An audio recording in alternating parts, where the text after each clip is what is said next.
ഓരോ നഷ്ടവും നമുക്ക് ഓരോ തിരിച്ചറിവുകളാണ് നൽകുക. പക്ഷേ അപ്പോഴേക്കും കാലം ഒത്തിരി മുന്നോട്ടു പോയിരിക്കും. ഒരു മികച്ച പുസ്തകം 100 നല്ല സുഹൃത്തുക്കൾക്ക് തുല്യമാണ്. ഒരു നല്ല സുഹൃത്ത് ഒരു ലൈബ്രറിക്ക് തുല്യമാണ്. നിങ്ങൾ 1000 നന്മ ചെയ്താലും അത് ആരും കാണില്ല. അറിയാതെ ഒരു തെറ്റ് ചെയ്തു പോയാൽ അത് അറിയാത്തവരായിട്ട് ഈ ഭൂമിയിൽ ആരുമുണ്ടാകില്ല. ഈ ലോകം സ്നേഹം നടിക്കുന്നവർക്ക് ഉള്ളതാണെന്ന് തോന്നുന്നു.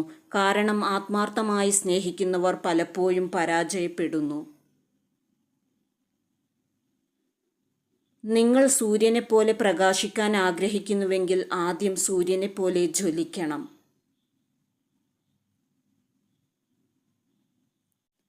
ജീവിതത്തിൽ സമാധാനം കെടുത്തുന്ന, ആഘോഷത്തിൽ സന്തോഷം കെടുത്തുന്ന, രാത്രിയിൽ ഉറക്കം കെടുത്തുന്ന, പകലിൽ അഭിമാനം കെടുത്തുന്ന നമ്മുടെ ശത്രുവാണ് കടം എന്നത് മറക്കാതിരിക്കുക. നിങ്ങളുടെ പ്രവൃത്തികൾ നിങ്ങളോടൊപ്പം നിൽക്കുന്നില്ല. അത് നിങ്ങളുടെ കുട്ടികളുടെ പിന്നിൽ നിഴലായി തുടരും. വിജയകരമായ നേട്ടത്തിന് ഈ പ്രധാന ഘടകങ്ങൾ അത്യാവശ്യമാണ്.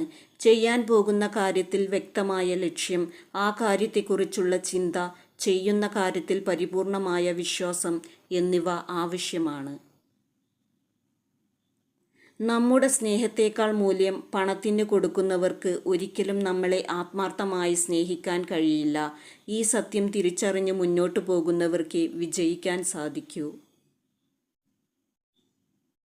മറ്റുള്ളവർ നിങ്ങളെ കളിയാക്കുമ്പോൾ ക്ഷമിക്കാനും മറക്കാനും നിങ്ങൾക്ക് കഴിയുന്നുവെങ്കിൽ നിങ്ങൾക്ക് സ്വയം അഭിമാനിക്കാൻ കഴിയുന്ന ഏറ്റവും മികച്ച സംസ്കാരവും അതുതന്നെയാണ്.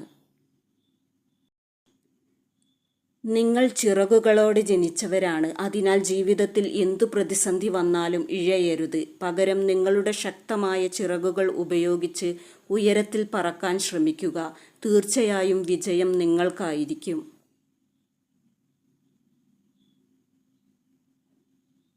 ശരീരങ്ങൾ ആഘോഷിക്കപ്പെടുന്ന ഈ ലോകത്ത് തേങ്ങുന്ന മനസ്സിൻ്റെ വേദന ആരും അറിയാതെ പോകുന്നു.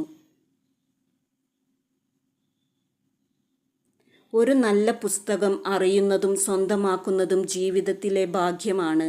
നല്ല പുസ്തകങ്ങൾ നിങ്ങളുടെ സ്ഥിരമായുള്ള സുഹൃത്താണ്.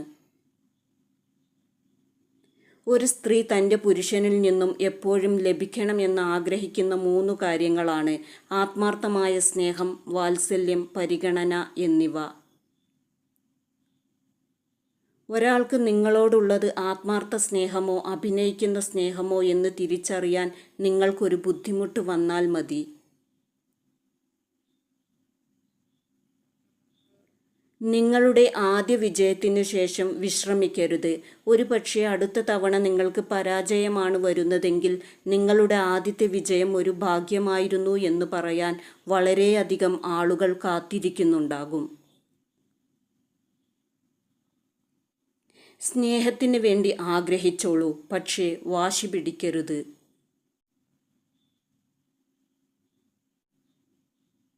നമ്മുടെ ചിന്തയും പ്രവൃത്തിയും ഒരുമിച്ച് ചേർത്താൽ ജീവിതത്തിൽ വിജയം എളുപ്പത്തിൽ നേടാനാകും. ജീവിതത്തിൽ എപ്പോഴും നമ്മളെ സ്നേഹിക്കുന്നവർക്ക് വേണ്ടിയാണ് നാം ജീവിക്കേണ്ടത്.